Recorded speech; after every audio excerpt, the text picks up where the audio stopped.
Adventure 10. The Naval Treaty. Part 1.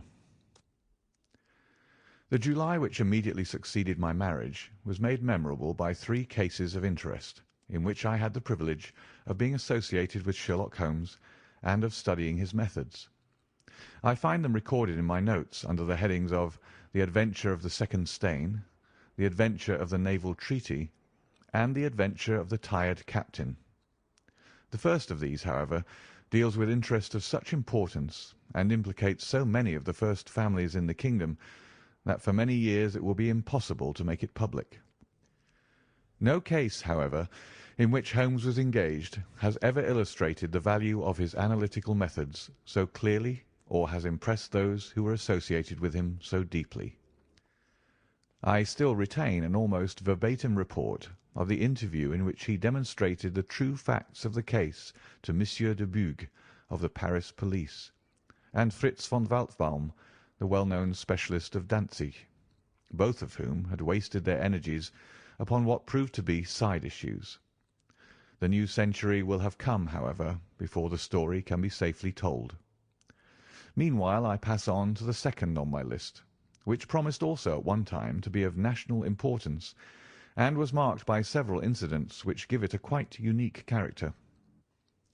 During my school days I had been intimately associated with a lad named Percy Phelps, who was of much the same age as myself, though he was 2 classes ahead of me. He was a very brilliant boy, and carried away every prize which the school had to offer, finished his exploits by winning a scholarship which sent him on to continue his triumphant career at Cambridge. He was, I remember, extremely well connected, and even when we were all little boys together, we knew that his mother's brother was Lord Holdhurst, the great Conservative politician. This gaudy relationship did him little good at school. On the contrary, it seemed rather a piquant thing to us to chevy him about the playground and hit him over the shins with a wicket, but it was another thing when he came out into the world. I heard vaguely that his abilities and the influences which he commanded had won him a good position at the Foreign Office, and then he passed completely out of my mind until the following letter recalled his existence. Briarbrae, Woking. My dear Watson, I have no doubt that you can remember Tadpole Phelps, who was in the 5th form when you were in the 3rd. It is possible even that you may have heard that through my uncle's influence I obtained a good appointment at the Foreign Office, and that I was in a situation of trust and honour until a horrible misfortune came suddenly to blast my career. There is no use writing of the details of that dreadful event. In the event of your acceding to my request, it is probable that I shall have to narrate them to you. I have only just recovered from 9 weeks of brain fever, and am still exceedingly weak. Do you think that you could bring your friend Mr. Holmes down to see me? I should like to have his opinion of the case, though the authorities assure me that nothing more can be done. Do try to bring him down, and as soon as possible. Every minute seems an hour while I live in this state of horrible suspense. Assure him that if I have not asked his advice sooner, it was not because I did not appreciate his talents, but because I have been off my head ever since the blow fell. Now I am clear again, though I dare not think of it too much for fear of a relapse. I am still so weak that I have to write, as you see, by dictating. Do try to bring him. Your old schoolfellow, Percy Phelps. There was something that touched me as I read this letter, something pitiable in the reiterated appeals to bring Holmes. So moved was I that even had it been a difficult matter, I should have tried it. But of course I knew well that Holmes loved his art, so that he was ever as ready to bring his aid as his client could be to receive it. My wife agreed with me that not a moment should be lost in laying the matter before him, and so within an hour of breakfast time I found myself back once more in the old rooms in Baker Street. Holmes was seated at his side table, clad in his dressing gown, and working hard over a chemical investigation. A large curved retort was boiling furiously in the bluish flame of a Bunsen burner, and the distilled drops were condensing into a 2-litre measure. My friend hardly glanced up as I entered, and I, seeing that his investigation must be of importance, seated myself in an armchair and waited. He dipped into this bottle or that, drawing out a few drops of each with his glass pipette, and finally brought a test tube containing a solution over to the table. In his right hand he held a slip of litmus paper. "You come at a crisis, Watson," said he. "If this paper remains blue, all is well. If it turns red, it means a man's life." He dipped it into the test tube, and it flushed at once into a dull, dirty crimson. I thought as much," he cried. "I will be at your service in an instant, Watson. You will find tobacco in the Persian slipper." He turned to his desk and scribbled off several telegrams, which were handed over to the page boy. Then he threw himself down into the chair opposite and drew up his knees until his fingers clasped round his long, thin shins. "A very commonplace little murder," said he. "You've got something better, I fancy. You are the stormy petrel of crime, Watson. What is it?" I handed him the letter, which he read with the most concentrated attention. "It does not tell us very much, does it?" he remarked as he handed it back to me. "Hardly anything. And yet the writing is of interest. But the writing is not his own." "Precisely. It is a woman's." "A man's, surely," I cried. "No, a woman's, and a woman of rare character. You see, at the commencement of an investigation, it is something to know that your client is in close contact with someone who, for good or evil, has an exceptional nature. My interest is already awakened in the case. If you are ready, we will start at once for Woking, and see this diplomatist who is in such evil case, and the lady to whom he dictates his letter." We were fortunate enough to catch an early train at Waterloo, and in a little under an hour we found ourselves among the fir woods and the heather of Woking. Briarbrae proved to be a large, detached house standing in extensive grounds within a few minutes' walk of the station. On sending in our cards we were shown into an elegantly appointed drawing-room, where we were joined in a few minutes by a rather stout man, who received us with much hospitality. His age may have been nearer 40 than 30, but his cheeks were so ruddy and his eyes so merry that he still conveyed the impression of a plump and mischievous boy. "I am so glad that you've come," said he, shaking our hands with effusion. "Percy has been inquiring for you all morning. Ah, poor old chap! He clings to any straw. His father and his mother asked me to see you, for the mere mention of the subject is very painful to them." "We have no details yet," observed Holmes. "I perceive that you are not yourself a member of the family." Our acquaintance looked surprised, and then, glancing down, he began to laugh. "Of course you saw the J.H. monogram on my locket," said he. "For a moment I thought you had done something clever. Joseph Harrison is my name, and as Percy is to marry my sister Annie, I shall at least be a relation by marriage. You will find my sister in his room, for she has nursed him hand and foot this 2 months back. Perhaps we'd better go in at once, for I know how impatient he is." The chamber in which we were shown was on the same floor as the drawing-room. It was furnished partly as a sitting and partly as a bedroom, with flowers arranged daintily in every nook and corner. A young man, very pale and worn, was lying upon a sofa near the open window, through which came the rich scent of the garden and the balmy summer air. A woman was sitting beside him, who rose as we entered. "Shall I leave, Percy?" she asked. He clutched her hand to detain her. "How are you, Watson?" said he cordially. "I should never have known you under that moustache, and I dare say you would not be prepared to swear to me. This, I presume, is your celebrated friend, Mr. Sherlock Holmes." I introduced him in a few words, and we both sat down. The stout young man had left us, but his sister still remained with her hand in that of the invalid. She was a striking-looking woman, a little short and thick for symmetry, but with a beautiful olive complexion, large, dark Italian eyes, and a wealth of deep black hair. Her rich tints made the white face of her companion the more worn and haggard by the contrast. "I won't waste your time," said he, raising himself upon the sofa. "I'll plunge into the matter without further preamble. I was a happy and successful man, Mr. Holmes, and on the eve of being married, when a sudden and dreadful misfortune wrecked all my prospects in life.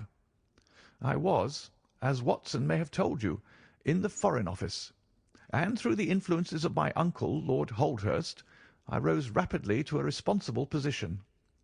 When my uncle became Foreign Minister in this administration, he gave me several missions of trust, and as I always brought them to a successful conclusion, he came at last to have the utmost confidence in my ability and tact. Nearly 10 weeks ago, to be more accurate, on the 23rd of May, he called me into his private room, and after complimenting me on the good work which I had done, he informed me that he had a new commission of trust for me to execute.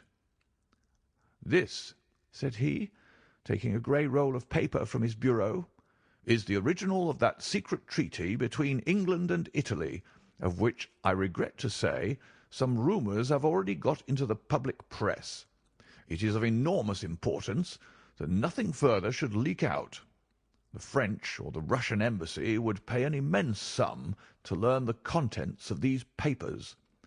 They should not leave my bureau, were it not that it is absolutely necessary to have them copied. You have a desk in your office?" "Yes, sir." "Then take the treaty and lock it up there. I shall give directions that you may remain behind when the others go, so that you may copy it at your leisure without fear of being overlooked. When you have finished, relock both the original and the draft in the desk, and hand them over to me personally tomorrow morning." I took the papers and— "Excuse me an instant," said Holmes. "Were you alone during this conversation?" "Absolutely." "In a large room?" 30 feet each way." "In the centre?" "Yes, about it." "And speaking low?" "My uncle's voice is always remarkably low. I hardly spoke at all." "Thank you," said Holmes, shutting his eyes. "Pray go on." "I did exactly what he indicated, and waited until the other clerks had departed. One of them in my room, Charles Gorrow, had some arrears of work to make up, so I left him there and went out to dine. When I returned he was gone. I was anxious to hurry my work, for I knew that Joseph, the Mr. Harrison whom you saw just now, was in town, and that he would travel down to Woking by the 11 o'clock train, and I wanted, if possible, to catch it. When I came to re-examine the treaty, I saw at once that it was of such importance that my uncle had been guilty of no exaggeration in what he had said. Without going into details, I may say that it defined the position of Great Britain towards the Triple Alliance, and foreshadowed the policy which this country would pursue in the event of a French fleet gaining a complete ascendancy over that of Italy in the Mediterranean. The questions treated in it were purely naval. At the end were the signatures of the high dignitaries who had signed it. I glanced my eyes over it, and then settled down to make my task of copying. It was a long document, written in the French language, and containing 26 separate articles. I copied as quickly as I could, but at 9 o'clock I had only done 9 articles, and it seemed hopeless for me to attempt to catch my train. I was feeling drowsy and stupid, partly from my dinner, and also from the effects of a long day's work. A cup of coffee would clear my brain. A commissionaire remains all night in a little lodge at the foot of the stairs, and is in the habit of making coffee at his spirit lamp for any of the officials who may be working overtime. I rang the bell, therefore, to summon him. To my surprise, it was a woman who answered the summons, a large, coarse-faced, elderly woman in an apron. She explained that she was the commissionnaire's wife, who did the charring, and I gave her the order for the coffee. I wrote 2 more articles, and then, Feeling more drowsy than ever, I rose and walked up and down the room to stretch my legs. My coffee had not yet come, and I wondered what the cause of the delay could be. Opening the door, I started down the corridor to find out. There was a straight passage, dimly lighted, which led from the room in which I had been working, and was the only exit from it. It ended in a curving staircase, with the commissionnaire's lodge in the passage at the bottom. Half-way down this staircase is a small landing, with another passage running into it at right angles. This second one leads by means of a second small stair to a side door used by servants, and also as a short-cut by clerks when coming from Charles Street. Here is a rough chart of the place." "Thank you. I think that I quite follow you," said Sherlock Holmes. "It is of the utmost importance that you should notice this point. I went down the stairs and into the hall, where I found the commissionaire fast asleep in his box, with the kettle boiling furiously upon the spirit lamp. I took off the kettle and blew out the lamp, for the water was spurting over the floor. Then I put out my hand and was about to shake the man, who was still sleeping soundly, when a bell over his head rang loudly, and he woke with a start. "Mr. Phelps, sir," said he, looking at me in bewilderment. "I came down to see if my coffee was ready." "I was boiling the kettle when I fell asleep, sir." He looked at me, and then up at the still quivering bell with an ever-growing astonishment upon his face. "If you was here, sir, then who rang the bell?" he asked. "The bell!" I cried. "What bell is it?" "It's the bell of the room you were working in." A cold hand seemed to close round my heart. Someone, then, was in that room where my precious treaty lay upon the table. I ran frantically up the stair and along the passage. There was no one in the corridors, Mr. Holmes. There was no one in the room. All was exactly as I left it, save only that the papers which had been committed to my care had been taken from the desk on which they lay. The copy was there, and the original was gone. Holmes sat up in his chair and rubbed his hands. I could see that the problem was entirely to his heart. "Pray, what did you do then?" he murmured. "I recognized in an instant that the thief must have come up the stairs from the side door. Of course, I must have met him if he had come the other way." "You were satisfied that he could not have been concealed in the room all the time, or in the corridor which you have just described as dimly lighted?" "It is absolutely impossible.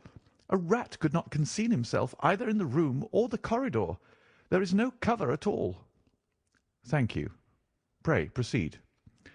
"The commissionaire, seeing by my pale face that something was to be feared, had followed me upstairs. Now we both rushed along the corridor and down the steep steps which led to Charles Street. The door at the bottom was closed, but unlocked. We flung it open and rushed out. I can distinctly remember that as we did so there came 3 chimes from a neighbouring clock. It was 10:15. "That is of enormous importance," said Holmes, making a note upon his shirt cuff. "The night was very dark, and a thin, warm rain was falling. There was no one in Charles Street, but a great traffic was going on, as usual in Whitehall, at the extremity. We rushed along the pavement, bareheaded as we were, and at the far corner we found a policeman standing.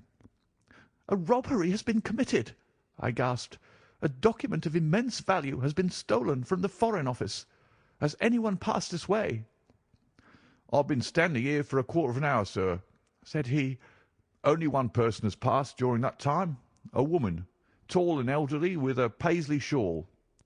"'Oh, that is only my wife,' cried the commissionaire. "'Has no one else passed?' "'No one.' "'Then it must be the other way that the thief took,' cried the fellow, tugging at my sleeve. But I was not satisfied, and the attempts which he made to draw me away increased my suspicions. "'Which way did the woman go?' I cried. "'I don't know, sir. I noticed her pass, but I had no special reason for watching her. She seemed to be in a hurry.' "'How long ago was it?' "'Oh, not very many minutes.' Within the last 5? Well, it could not be more than 5. You're only wasting your time, sir, and every minute now is of importance," cried the commissionaire.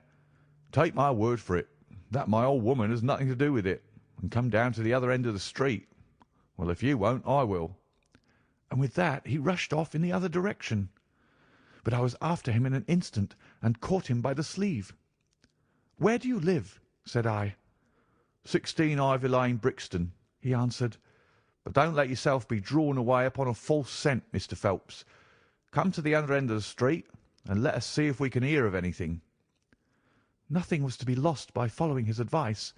With the policeman we both hurried down, but only to find the street full of traffic, many people coming and going, but all only too eager to get to a place of safety upon so wet a night. There was no lounger who could tell us who had passed. Then we returned to the office and searched the stairs and the passage without result.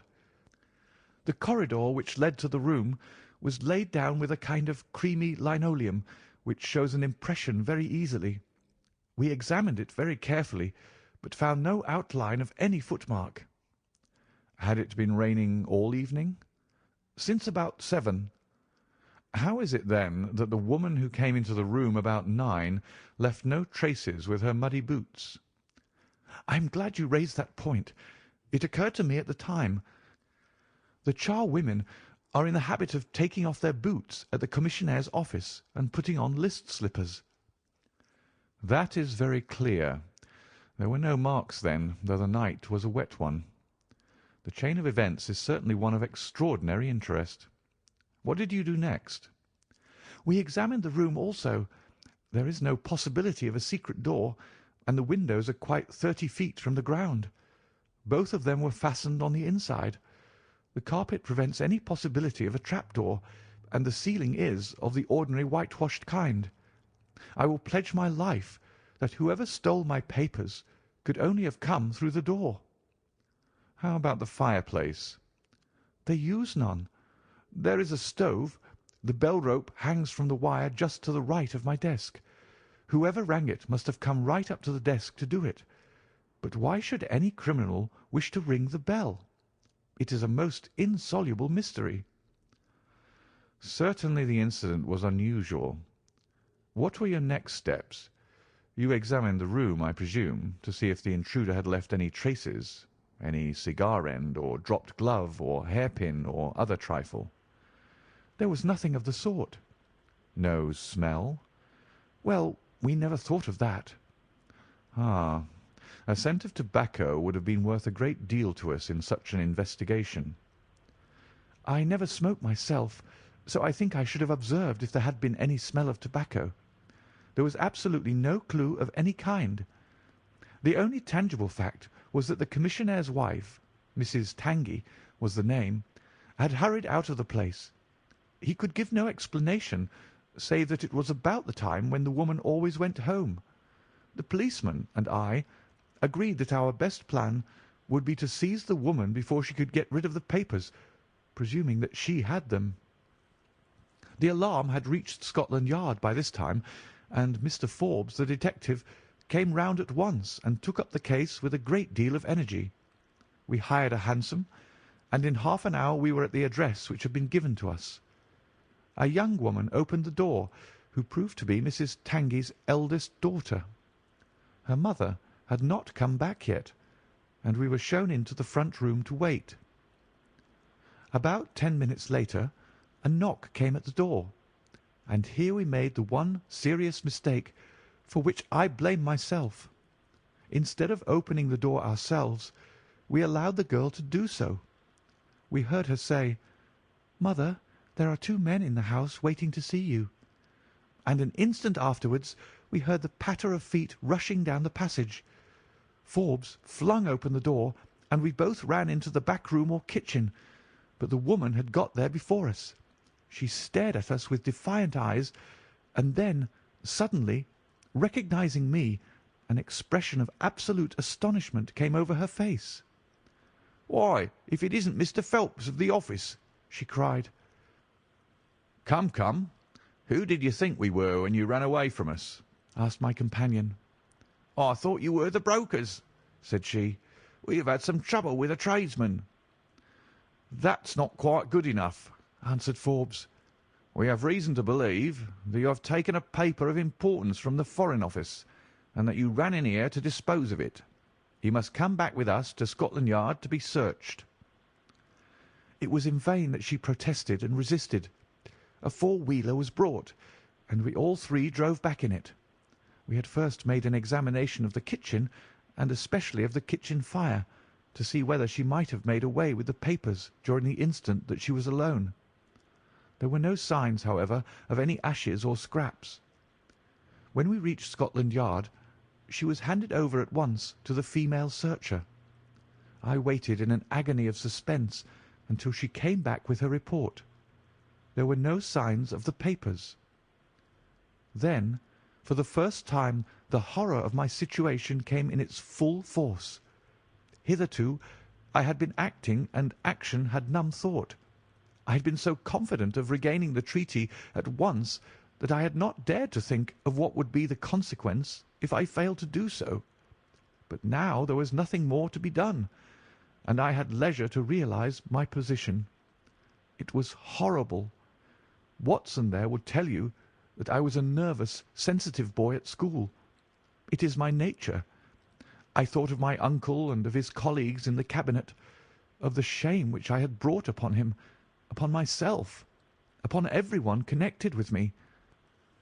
What though I was the victim of an extraordinary accident? No allowance is made for accidents where diplomatic interests are at stake. I was ruined, shamefully, hopelessly ruined. I don't know what I did. I fancy I must have made a scene. I have a dim recollection of a group of officials who crowded round me, endeavouring to soothe me. One of them drove down with me to Waterloo and saw me into the Woking train. I believe that he would have come all the way, had it not been that Dr. Ferrier, who lives near me, was going down by that very train. The doctor most kindly took charge of me, and it was well he did so, for I had a fit in the station, and before we reached home I was practically a raving maniac. You can imagine the state of things here when they were roused from their beds by the doctor's ringing, and found me in this condition. Poor Annie here and my mother were broken-hearted. Dr. Ferrier had just heard enough from the detective at the station to be able to give an idea of what had happened, and his story did not mend matters. It was evident to all that I was in for a long illness, so Joseph was bundled out of this cheery bedroom, and it was turned into a sick room for me. Here I have lain, Mr. Holmes, for over 9 weeks, unconscious and raving with brain fever. If it had not been for Mrs. Harrison here, and for the doctor's care, I should not be speaking to you now. She has nursed me by day, and a hired nurse has looked after me by night, for in my mad fits I was capable of anything. Slowly my reason has cleared, but it is only during the last 3 days that my memory has quite returned. Sometimes I wish that it never had. The first thing that I did was to wire to Mr. Forbes, who had the case in hand. He came out and assures me that, though everything has been done, no trace of a clue has been discovered. The commissionaire and his wife have been examined in every way without any light being thrown upon the matter. The suspicions of the police then rested upon young Goro, who, as you may remember, stayed over time in the office that night.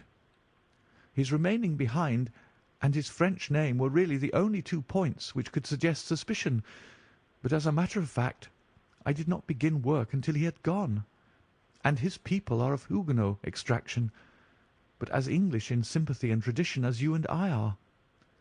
Nothing was found to implicate him in any way, and there the matter dropped. I turn to you, Mr. Holmes, as absolutely my last hope. If you fail me, then my honour as well as my position are forever forfeited." The invalid sank back upon his cushions, tired out by this long recital, while his nurse poured him out a glass of some stimulating medicine. Holmes sat silently with his head thrown back and his eyes closed, in an attitude which might seem listless to a stranger, but which I knew betokened the most intense self-absorption. "Your statement has been so explicit," said he at last, "that you have really left me very few questions to ask. There is one of the very utmost importance, however. Did you tell anyone that you had this special task to perform?" "No one." "Not Miss Harrison here, for example?"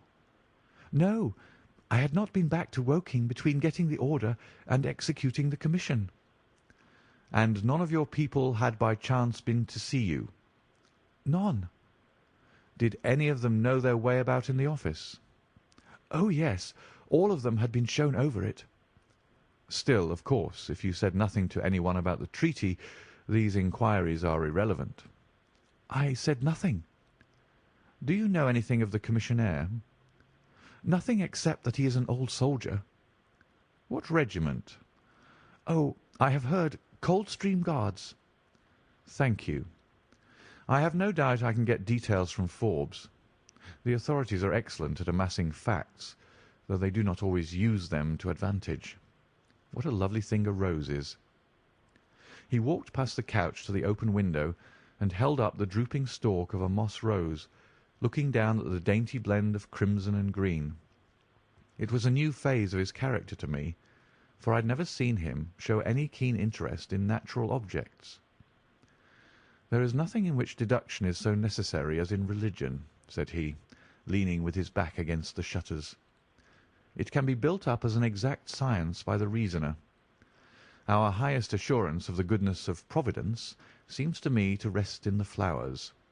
All other things, our powers, our desires, our food, are all really necessary for our existence in the first instance. But this rose is an extra. Its smell and its colour are an embellishment of life, not a condition of it. It is only goodness which gives extras, and so I say again that we have much to hope from the flowers." Percy Phelps and his nurse looked at Holmes during this demonstration with surprise and a good deal of disappointment written upon their faces. He had fallen into a reverie, with the moss rose between his fingers. It had lasted some minutes before the young lady broke in upon it. "Do you see any prospect of solving this mystery, Mr. Holmes?" she asked with a touch of asperity in her voice. "Oh, the mystery," he answered, coming back with a start to the realities of life. "Well, it would be absurd to deny that the case is a very abstruse and complicated one, but I can promise you that I will look into the matter and let you know any points which may strike me." "Do you see any clue?" "You have furnished me with 7. But of course I must test them before I can pronounce upon their value." "You suspect someone?" "I suspect myself." "What?" "Of coming to conclusions too rapidly." "Then go to London and test your conclusions." "Your advice is very excellent, Miss Harrison," said Holmes, rising. "I think, Watson, we cannot do better. Do not allow yourself to indulge in false hopes, Mr. Phelps. The affair is a very tangled one." "I shall be in a fever until I see you again," cried the diplomatist. "Well, I'll come out by the same train to-morrow, though it's more than likely that my report will be a negative one." "God bless you for promising to come," cried our client. "It gives me fresh life to know that something is being done. By the way, I have had a letter from Lord Holdhurst." "Ha! What did he say?" "He was cold, but not harsh. I dare say my severe illness prevented him from being that. He repeated that the matter was of the utmost importance, and added that no steps would be taken about my future, by which he means, of course, my dismissal, until my health was restored and I had an opportunity of repairing my misfortune." "Well, that was reasonable and considerate," said Holmes. "Come, Watson, for we have a good day's work before us in town." Mr. Joseph Harrison drove us down to the station, and we were soon whirling up in a Portsmouth train. Holmes was sunk in profound thought, and hardly opened his mouth until we had passed Clapham Junction. "It's a very cheery thing to come into London by any of these lines which run high, and allow you to look down upon the houses like this." I thought he was joking, for the view was sordid enough, but he soon explained himself. Look at those big, isolated clumps of building rising up above the slates like brick islands in a lead-coloured sea. The board schools? Lighthouses, my boy, beacons of the future, capsules with hundreds of bright little seeds in each, out of which will spring the wise, better England of the future. I suppose that man Phelps does not drink? I should not think so. Nor should I, but we are bound to take every possibility into account. The poor devil has certainly got himself into very deep water, and it's a question whether we shall ever be able to get him ashore. What did you think of Miss Harrison? A girl of strong character. Yes, but she is a good sort, or I am mistaken. She and her brother are the only children of an ironmaster somewhere up Northumberland way. He got engaged to her when travelling last winter, and she came down to be introduced to his people with her brother as escort. Then came the smash, and she stayed on to nurse her lover, while brother Joseph, finding himself pretty snug, stayed on too. I've been making a few independent inquiries, you see, but to-day must be a day of inquiries. My practice, I began. Oh, if you find your own cases more interesting than mine, said Holmes with some asperity.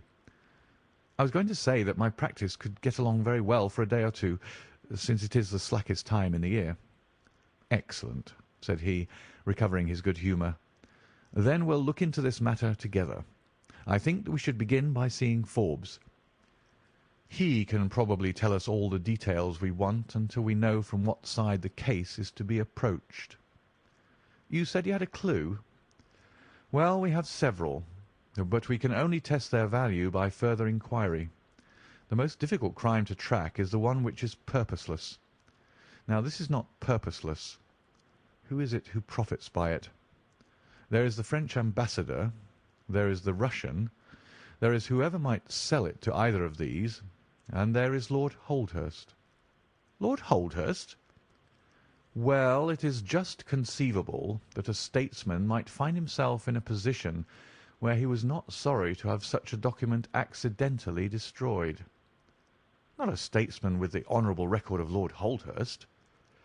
It is a possibility, and we cannot afford to disregard it. We shall see the noble lord to-day, and find out if he can tell us anything. Meanwhile, I have already set inquiries on foot.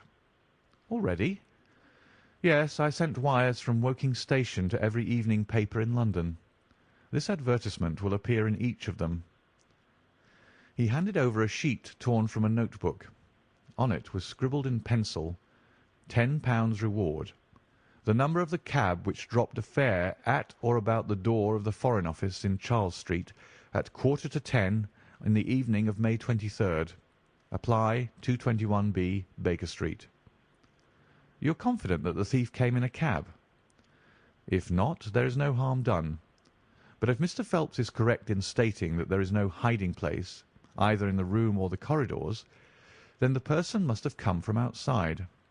If he came from outside on so wet a night, and yet left no trace of damp upon the linoleum, which was examined within a few minutes of his passing, then it is exceeding probable that he came in a cab. Yes, I think that we may safely deduce a cab. It sounds plausible. That is one of the clues of which I spoke. It may lead us to something. And then, of course, there is the bell, which is the most distinctive feature of the case. Why should the bell ring? Was it the thief who did it out of bravado? Or was it someone who was with the thief who did it in order to prevent the crime? Or was it an accident? Or was it— He sank back into the state of intense and silent thought from which he had emerged, but it seemed to me, accustomed as I was to his every mood, that some new possibility had dawned suddenly upon him. End of Part 1 of the Naval Treaty. Part 2.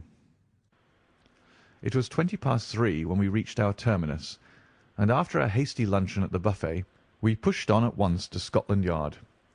Holmes had already wired to Forbes, and we found him waiting to receive us, a small, foxy man with a sharp but by no means amiable expression. He was decidedly frigid in his manner to us, especially when he heard the errand upon which we had come. "I've heard of your methods before now, Mr. Holmes," said he tartly. "You're ready enough to use all the information that the police can lay at your disposal, and then you try to finish the case yourself and bring discredit on 'em." "On the contrary," said Holmes, "out of my last 53 cases my name has only appeared in 4, and the police have had all the credit in 49. I don't blame you for not knowing this, for you are young and inexperienced. But if you wish to get on in your new duties, you will work with me and not against me." "I'll be very glad of a hint or two," said the detective, changing his manner. "I've certainly had no credit from the case so far." "What steps have you taken?" "Tangey, the commissionaire, has been shadowed. He left the Guards with a good character, and we can find nothing against him. His wife is a bad lot, though. I fancy she knows more about this than appears." "Have you shadowed her?" "We have set one of our women on to her. Mrs. Tangey drinks, and our woman has been with her twice when she was well on, but she could get nothing out of her." "I understand that they have brokers in the house." "Yes, but they were paid off." "Where did the money come from?" "That was all right. His pension was due. They have not shown any sign of being in funds." "What explanation did she give of having answered the bell when Mr. Phelps rang for the coffee?" "She said that her husband was very tired and she wished to relieve him." "Well, certainly that would agree with his being found a little later asleep in his chair. There is nothing against them, then, but the woman's character. Did you ask her why she hurried away that night? Her haste attracted the attention of the police constable." "She was later than usual and wanted to get home." "Did you point out to her that you and Mr. Phelps, who started at least 20 minutes after her, got home before her?" "She explains that by the difference between a bus and a hansom." "Did she make it clear why, on reaching her house, she ran into the back kitchen?" "Because she had the money there with which to pay off the brokers." "She has at least an answer for everything. Did you ask her whether in leaving she met anyone or saw anyone loitering about Charles Street?" "She saw no one but the constable." "Well, you seem to have cross-examined her pretty thoroughly. What else have you done?" "The clerk, Gorrow, has been shadowed all these 9 weeks, but without result. We can show nothing against him." "Anything else?" "Well, we have nothing else to go upon. No evidence of any kind." "Have you formed a theory about how that bell rang?" "Well, I must confess that it beats me. It was a cool hand, whoever it was, to go and give the alarm like that." "Yes, it was a queer thing to do. Many thanks to you for what you've told me. If I can put the man into your hands, you shall hear from me. Come along, Watson." "Where are we going to now?" I asked as we left the office. "We are now going to interview Lord Holdhurst, the Cabinet Minister and future Premier of England." We were fortunate in finding that Lord Holdhurst was still in his chambers in Downing Street, and on Holmes sending in his card we were instantly shown up. The statesman received us with that old-fashioned courtesy for which he is remarkable, and seated us on the 2 luxuriant loungers on either side of the fireplace. Standing on the rug between us, with his slight, tall figure, his sharp features, thoughtful face, and curling hair prematurely tinged with grey, he seemed to represent that not too common type, a nobleman who is in truth noble. "Your name is very familiar to me, Mr. Holmes," said he, smiling, "and of course I cannot pretend to be ignorant of the object of your visit. There has only been one occurrence in these offices which could call for your attention. In whose interest are you acting, may I ask?" "In that of Mr. Percy Phelps," answered Holmes. "Ah, my unfortunate nephew. You can understand that our kinship makes it the more impossible for me to screen him in any way. I fear that the incident must have a very prejudicial effect upon his career." "But if the document is found?" "Ah, that of course would be different. I had 1 or 2 questions which I wish to ask you, Lord Holdhurst." "I shall be happy to give you any information in my power."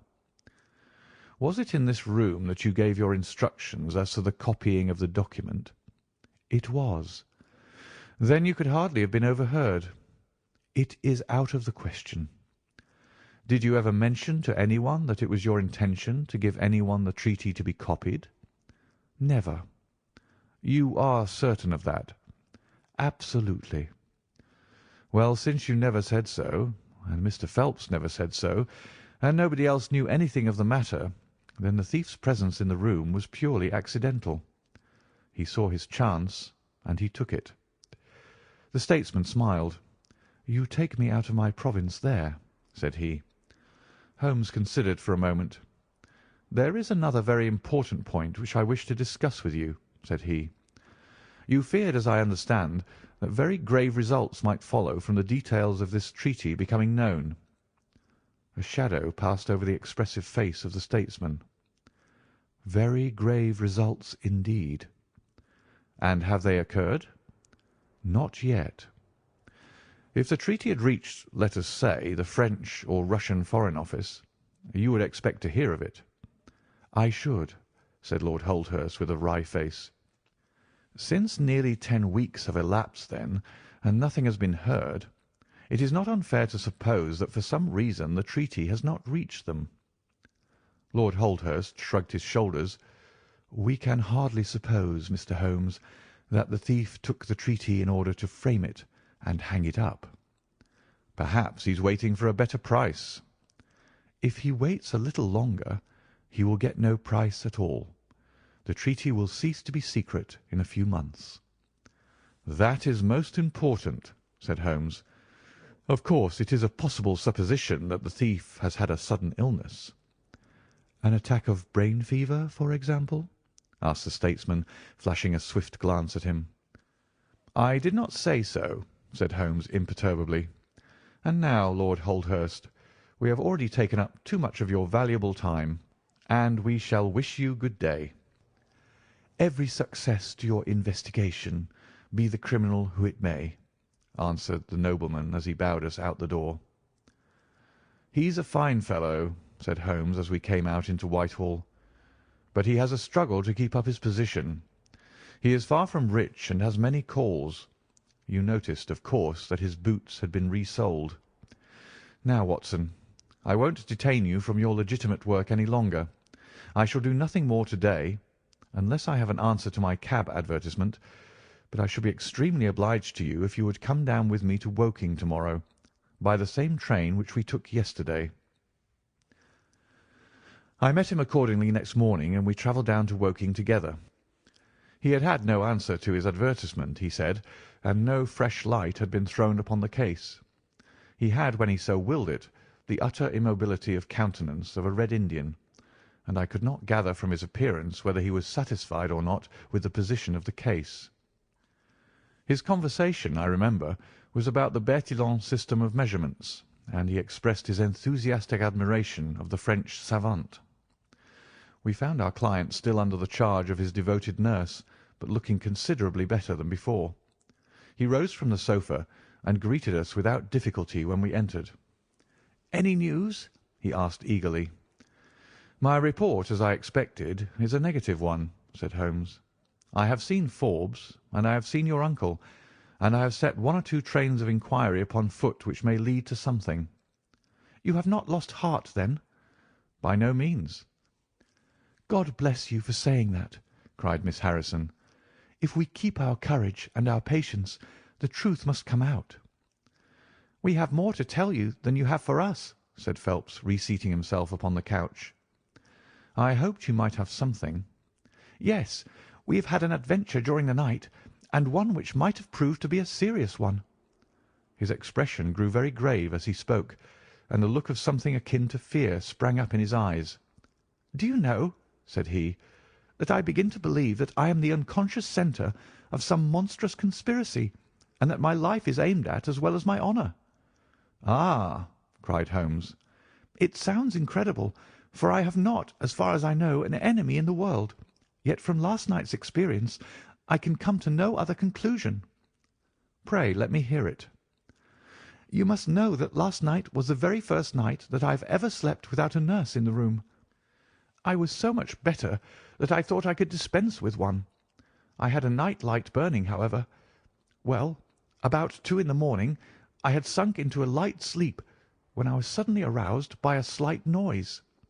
It was like the sound which a mouse makes when it is gnawing a plank, and I lay listening to it for some time, under the impression that it must come from that cause.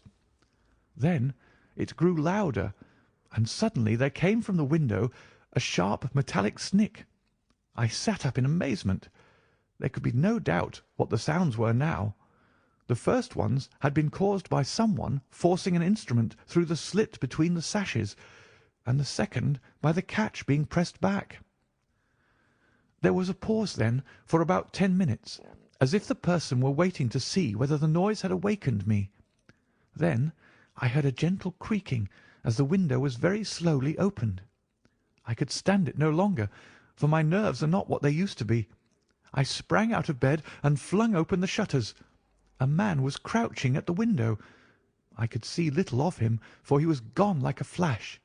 He was wrapped in some sort of cloak which came across the lower part of his face. One thing only I am sure of, and that is he had some weapon in his hand. It looked to me like a long knife. I distinctly saw the gleam of it as he turned to run. "This is most interesting," said Holmes. "Pray, what did you do then?" I should have followed him through the open window if I had been stronger. As it was, I rang the bell and roused the house. It took me some little time, for the bell rings in the kitchen, and the servants are all asleep upstairs. I shouted, however, and that brought Joseph down, and he roused the others. Joseph and the groom found marks on the bed outside the window, but the weather has been so dry lately that they found it hopeless to follow the trail across the grass. There's a place, however, on the wooden fence which skirts the road which shows signs, they tell me, as if someone had got over and had snapped the top of the rail in doing so. I have said nothing to the local police yet, for I thought I had best have your opinion first." This tale of our client's appeared to have an extraordinary effect upon Sherlock Holmes. He rose from his chair and paced about the room in uncontrollable excitement. "Misfortunes never come single," said Phelps, smiling, though it was evident that his adventure had somewhat shaken him. "You have certainly had your share," said Holmes. "Do you think you could walk round the house with me?" "Oh, yes. I should like a little sunshine. Joseph will come too." "And I also," said Miss Harrison. "I am afraid not," said Holmes, shaking his head. "I think I must ask you to remain sitting exactly where you are." The young lady resumed her seat with an air of displeasure. Her brother, however, had joined us, and we set off all four together. We passed round the lawn to the outside of the young diplomatist's window. There were, as he had said, marks upon the bed, but they were hopelessly blurred and vague. Holmes stooped over them for an instant, and then rose, shrugging his shoulders. "I don't think anyone could make much of this," said he. "Let us go round the house and see why this particular room was chosen by the burglar. I should have thought those larger windows of the drawing-room and dining-room would have had more attractions for him." "They are more visible from the road," suggested Mr. Joseph Harrison. "Ah, yes, of course. There is a door here which he might have attempted. What is it for?" "It is a side entrance for tradespeople. Of course, it is locked at night." "Have you ever had an alarm like this before?" "Never," said our client. "Do you keep plate in the house, or anything to attract burglars?" "Nothing of value." Holmes strolled round the house with his hands in his pockets and a negligent air which was unusual with him. "By the way," said he to Joseph Harrison, "you found some place, I understand, where the fellow scaled the fence. Let us have a look at it."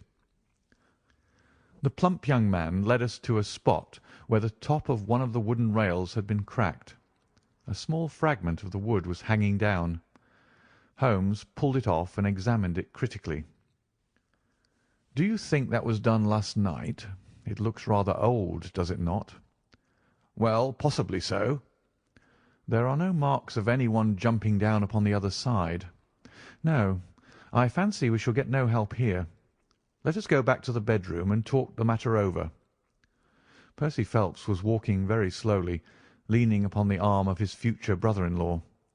Holmes walked swiftly across the lawn, and we were at the open window of the bedroom long before the others came.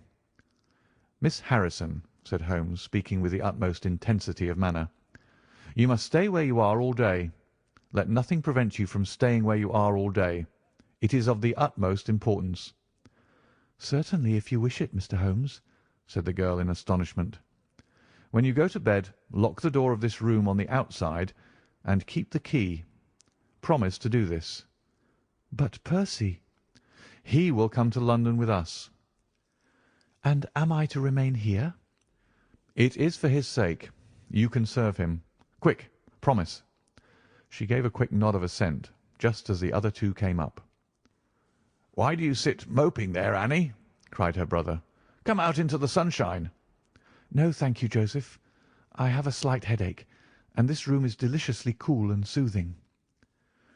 "What do you propose now, Mr. Holmes?" asked our client. "Well, in investigating this minor affair, we must not lose sight of our main inquiry.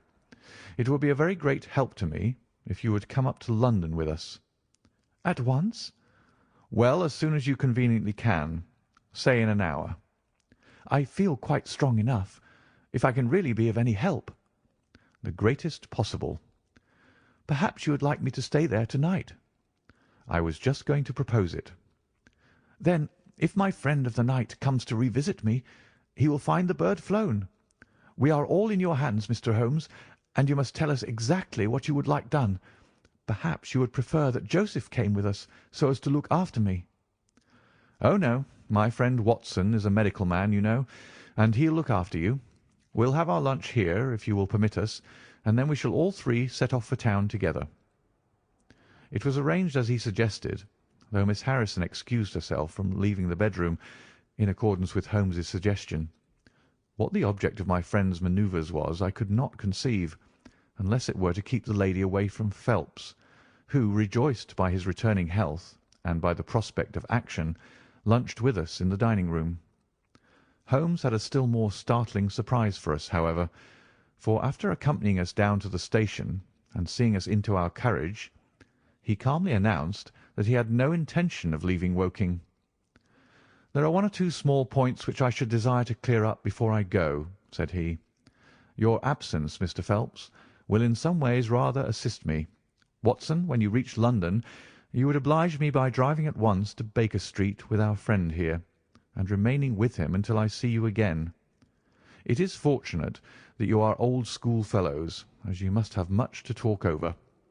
Mr. Phelps can have the spare bedroom to-night, and I will be with you in time for breakfast, for there is a train which will take me into Waterloo at 8. "But how about our investigation in London?" asked Phelps ruefully. "We can do that to-morrow. I think that just at present I can be of more immediate use here." "You might tell them at Briarbrae that I hope to be back to-morrow night," cried Phelps as we began to move from the platform. "I hardly expect to go back to Briarbrae," answered Holmes, and waved his hand to us cheerily as we shot out from the station.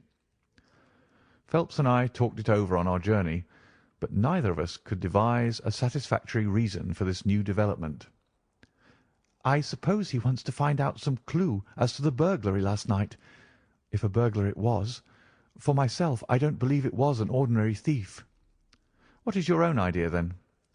"Upon my word, you may put it down to my weak nerves or not, but I believe there is some deep political intrigue going on around me, and that for some reason that passes my understanding, my life is aimed at by the conspirators. It sounds high-flown and absurd, but consider the facts. Why should a thief try to break in at a bedroom window where there could be no hope of any plunder? And why should he come with a long knife in his hand?" "You're sure it was not a housebreaker's jimmy?" "Oh, no, it was a knife. I saw the flash of the blade quite distinctly." "But why on earth should you be pursued with such animosity?" "Ah, that is the question." "Well, if Holmes takes the same view, that would account for his action, would it not? Presuming that your theory is correct, if he can lay his hands upon the man who threatened you last night, he will have gone a long way toward finding who took the Naval Treaty. It is absurd to suppose that you have two enemies, one of whom robs you while the other threatens your life." "But Holmes said that he was not going to Briarbrae." "I have known him for some time," said I. but I never know him to do anything yet without a very good reason." And with that our conversation drifted off on to other topics. But it was a weary day for me. Phelps was still weak after his long illness, and his misfortune made him querulous and nervous. In vain I endeavoured to interest him in Afghanistan, in India, in social questions, in anything which might take his mind out of the groove. He would always come back to his lost treaty, wondering, guessing, speculating as to what Holmes was doing, what steps Lord Holdhurst was taking, what news we should have in the morning. As the evening wore on, his excitement became quite painful. "You have implicit faith in Holmes?" he asked. "I have seen him do some remarkable things." "But he never brought light into anything quite so dark as this." "Oh, yes, I have known him solve questions which presented fewer clues than yours." "But not where such large interests are at stake." "I don't know that. To my certain knowledge he has acted on behalf of 3 of the reigning houses of Europe in very vital matters." "But you know him well, Watson. He is such an inscrutable fellow that I never quite know what to make of him. Do you think he is hopeful? Do you think he expects to make a success of it?" "He has said nothing." "That is a bad sign." "On the contrary, I have noticed that when he is off the trail he generally says so.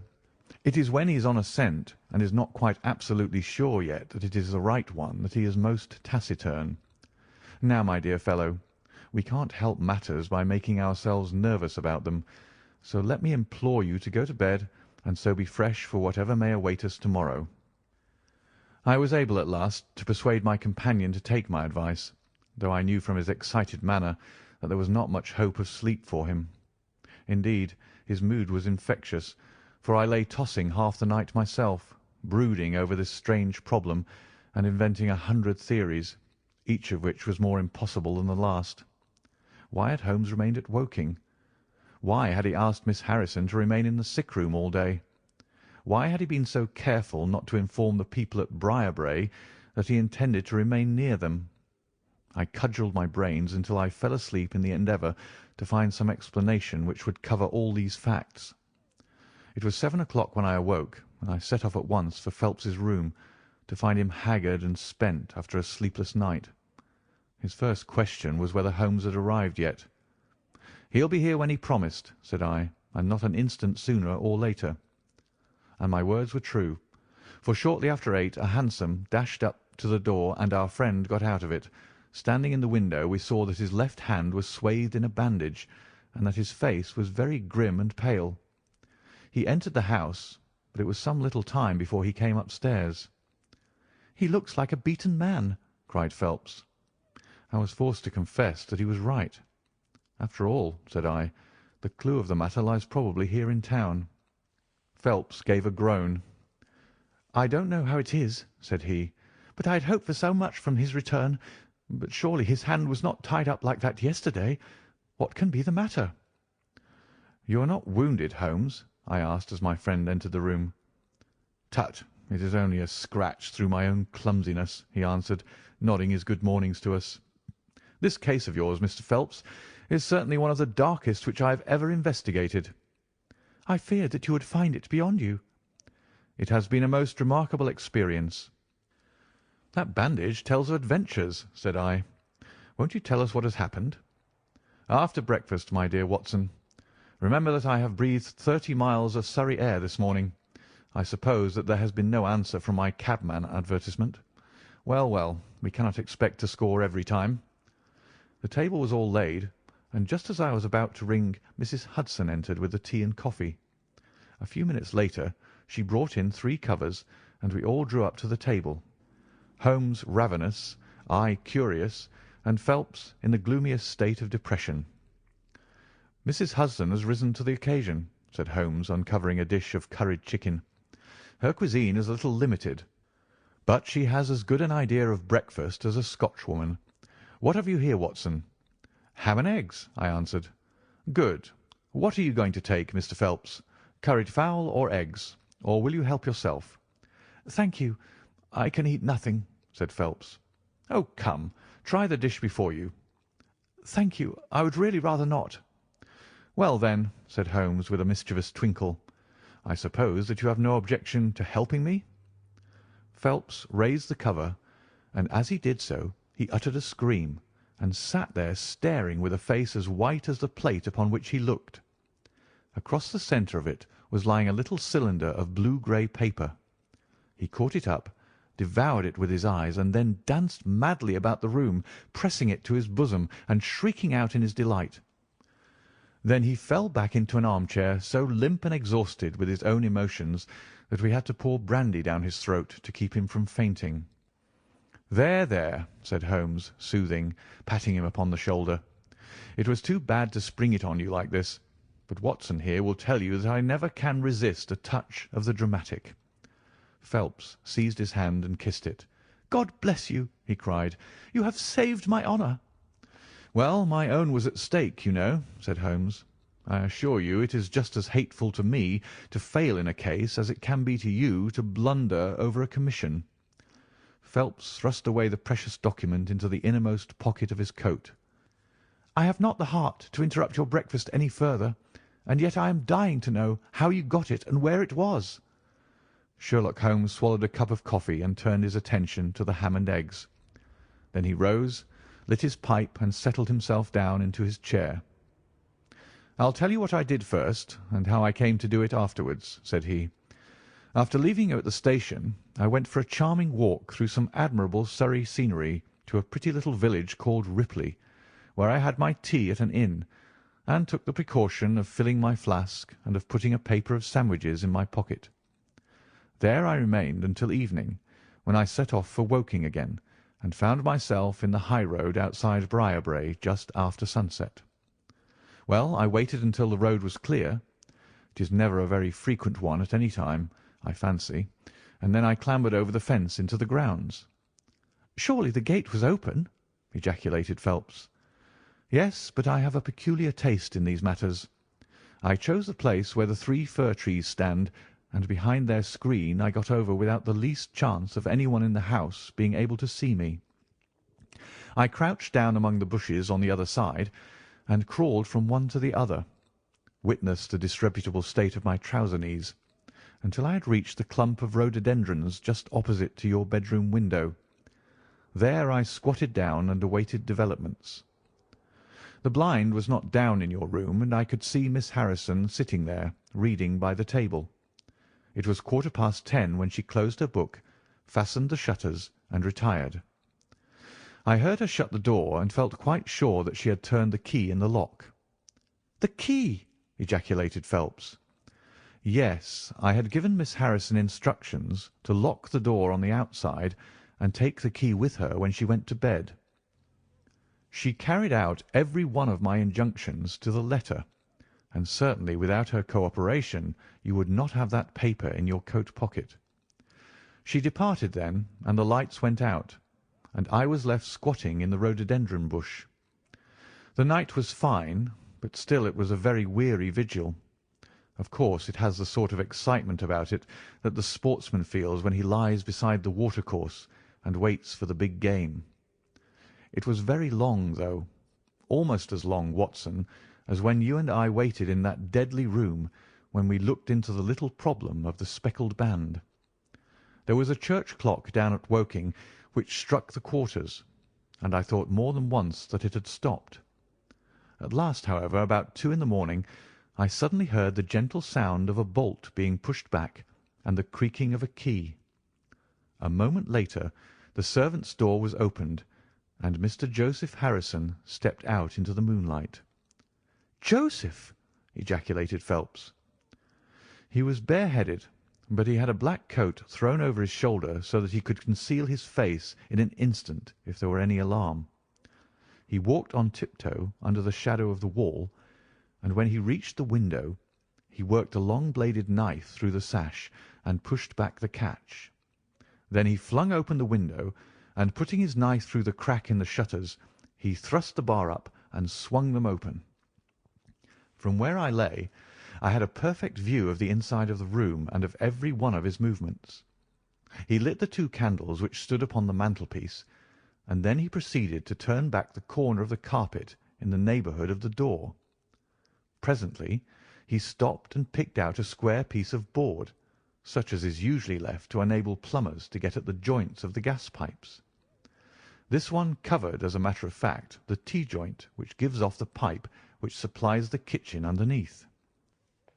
Out of this hiding-place he drew that little cylinder of paper, pushed down the board, rearranged the carpet, blew out the candles, and walked straight into my arms as I stood waiting for him outside the window.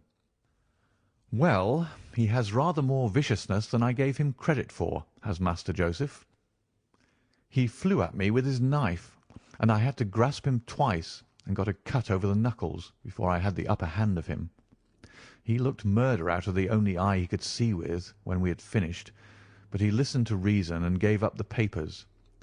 Having got them, I let my man go, but I wired full particulars to Forbes this morning. If he is quick enough to catch his bird, well and good, but if, as I shrewdly suspect, he finds the nest empty before he gets there, why, all the better for the government. I fancy that Lord Holdhurst, for one, and Mr. Percy Phelps, for another, would very much rather that the affair never got as far as a police court. "My God!" gasped our client. "Do you tell me that during these long 10 weeks of agony the stolen papers were within the very room with me all the time?" "So it was." "And Joseph a villain and a thief?" I'm afraid Joseph's character is a rather deeper and more dangerous one than one might judge from his appearance. From what I have heard from him this morning, I gather that he has lost heavily in dabbling with stocks, and that he is ready to do anything on earth to better his fortunes. Being an absolutely selfish man, when a chance presented itself he did not allow either his sister's happiness or your reputation to hold his hand. Percy Phelps sank back in his chair. "My head whirls," said he. "Your words have dazed me." "The principal difficulty in your case," remarked Holmes in his didactic fashion, "lay in the fact there being too much evidence. What was vital was overlaid and hidden by what was irrelevant. Of all the facts which were presented to us we had to pick just those which we deemed to be essential, and then piece them together in their order so as to reconstruct this very remarkable chain of events. I had already begun to suspect Joseph, from the fact that you had intended to travel home with him that night, and that therefore it was a likely enough thing that he should call for you, knowing the Foreign Office well, upon his way. When I heard that someone had been so anxious to get into the bedroom, in which no one but Joseph could have concealed anything, you told us in your narrative how you had turned Joseph out when you arrived with the doctor, my suspicions all changed to certainties, especially as the attempt was made on the first night upon which the nurse was absent, showing that the intruder was well acquainted with the ways of the house. How blind I have been! The facts of the case, as far as I have worked them out, are these. This Joseph Harrison entered the office through the Charles Street door, and knowing his way, he walked straight into your room the instant after you left it. Finding no one there, he promptly rang the bell, and at the instant that he did so, his eyes caught the paper upon the table. A glance showed him that chance had put in his way a state document of immense value, and in an instant he had thrust it into his pocket and was gone. A few minutes elapsed, as you remember, before the sleepy commissionaire drew your attention to the bell, and those were just enough to give the thief time to make his escape. He made his way to Woking by the first train, and having examined his booty, and assured himself that it really was of immense value, he had concealed it in what he thought was a very safe place, with the intention of taking it out again in a day or two, and carrying it to the French embassy, or wherever he thought that a long price was to be had. Then came your sudden return. He, without a moment's warning, was bundled out of his room, and from that time onward there were always at least two of you there to prevent him from regaining his treasure. The situation to him must have been a maddening one, but at last he thought he saw his chance. He tried to steal in, but was baffled by your wakefulness. You remember that you did not take your usual draught that night. I remember. I fancy that he had taken steps to make that draught efficacious, and that he quite relied upon you being unconscious. Of course, I understood that he would repeat the attempt whenever it could be done with safety. Your leaving the room gave him the chance he wanted. I kept Miss Harrison in it all day so that he might not anticipate us. Then, having given him the idea that the coast was clear, I kept guard as I have described. I already knew that the papers were probably in the room, but I had no desire to rip up all the planking and skirting in search of them. I let him take them, therefore, from the hiding-place, and so saved myself an infinity of trouble. Is there any other point which I can make clear?" "Why did he try the window on the first occasion?" I asked, "when he might have entered by the door?" "In reaching the door he would have to pass 7 bedrooms. On the other hand, he could get out onto the lawn with ease. Anything else?" "You do not think," asked Phelps, "that he had any murderous intention? The knife was only meant as a tool." "It may be so," answered Holmes, shrugging his shoulders. "I can only say for certain that Mr. Joseph Harrison is a gentleman to whose mercy I should be extremely unwilling to trust." End of the Naval Treaty.